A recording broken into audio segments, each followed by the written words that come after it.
সবাইকে, কেমন আছো তোমরা? তোমাদের সকলকে আবারও স্বাগত জানাই আমার নতুন একটি ব্লগে। আজ সোমবার, তাই সকাল সকাল স্নান সেরে বাচ্চাদের স্কুলে পৌঁছে গরম গরম এক কাপ চা খেয়ে সোজা চলে এলাম রান্নাঘরে। আর আজ তৈরি হচ্ছে শীতের স্পেশাল মেথি শাক, আর গোলমরিচ ও কাঁচা লঙ্কা দিয়ে বেশ ঝালঝাল করে তৈরি হচ্ছে দেশি মুরগির মাংস।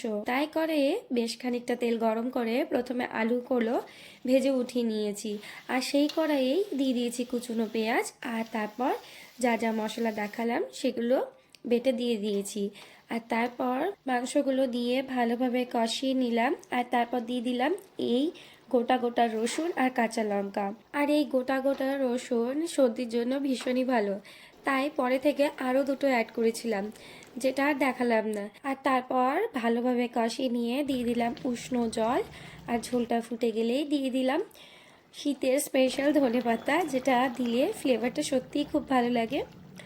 আর এই দিকে ঝোলটা আমার রেডি, এখন গরম গরম পরিবেশন করলাম আর রেডি হয়ে চললাম বাচ্চাদের স্কুল থেকে আনতে।